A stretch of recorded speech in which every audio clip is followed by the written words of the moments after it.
వెన్నుపోటుకు ప్రసిద్ధిగాంచినటువంటి చంద్రబాబు నాయుడు గారు జగన్మోహన్ రెడ్డి గారు ఏర్పాటు చేసినటువంటి 17 మెడికల్ కాలేజు మెడికల్ హాస్పిటల్స్లో ప్రైవేట్ పరం చేసేదానికి వెన్నుపోటు ద్వారా ఏర్పాటు చేసుకోవడం జరుగుతుంది.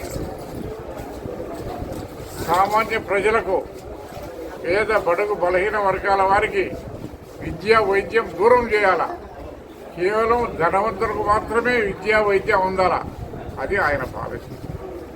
మరి ఎన్నో కార్యక్రమాలు చేసినటువంటి వైఎస్ ఫ్యామిలీ ఈరోజు నీరు గారిపోతుంది.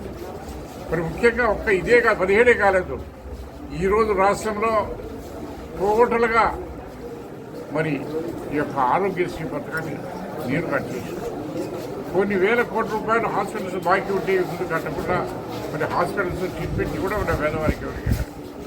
మరి ఫీజు రీఎంబర్స్మెంట్ వేల కోట్ల రూపాయలు బాకీ పడ్డారు. మరి ఇన్స్టిట్యూషన్స్ వాళ్ళంతా ఒకటే చెప్తున్నారు, మాకు పే చేయండి, మేము చదువు చెప్తామని చెప్పి. మరి అటువంటిది అది కూడా మానేసి, అంటే వైఎస్ ఫ్యామిలీ పెట్టినటువంటి పథకాలన్నీ ఆయనకు మంచి పేరు వస్తుంది కాబట్టి ఏ పరిస్థితులు అవన్నీ కూడా ఈ రాష్ట్రంలో విడిచిపెట్టుకుపోయే విధంగా మరి కుట్ర పడుతున్నారు.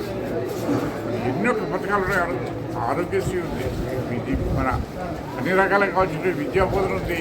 మరి అదే రాజశేఖర రెడ్డి గారి టైంలో కానివ్వండి, జగన్మోహన్ రెడ్డి గారి టైంలో కానీ ఇన్ని మెడికల్ కాలేజీ తెప్పించడానికి 17 ఈ రాష్ట్రానికి ఎంత గర్వకారణం. మరి ఈరోజు అవేగిన ప్రైవేటు పరం అయిపోతే లక్షలాది రూపాయలు కట్టేటటువంటి స్తోమత ఉన్నటువంటి వారికి మాత్రమే విద్య అమ్ముతుంది తప్పక సామాన్య ప్రజలకు విద్య అమ్మేదానికి అవకాశమే లేదు. మరి అదే రకంగా కేవలం డబ్బున్న వారికి మాత్రమే ఆరోగ్యం ఉండాలా, పేదలకు డబ్బు లేనటువంటి వారికి ఆరోగ్యం ఉండకూడదు, వాళ్ళు ఈ భూమి మీద బతకకూడదు అనే చిత్తశుద్ధితోనే ఈరోజు చంద్రబాబు నాయుడు ఈ రకమైన ఎన్నుకోవడం కార్యక్రమాలు చేస్తుంది. మరి దీంట్లో భాగంగానే కోటి సంతకాల సేకరణ కార్యక్రమం ద్వారా ఈరోజు అన్ని నియోజకవర్గాల నుంచి కూడా ఈరోజు జిల్లా కేంద్రానికి ఈ యొక్క పథకాలను తీసుకెళ్తున్నాం. అక్కడి నుంచి 15వ తారీఖున మరి జిల్లా కేంద్రం నుంచి రాష్ట్రానికి వెళ్ళిపోతాయి విజయవాడ.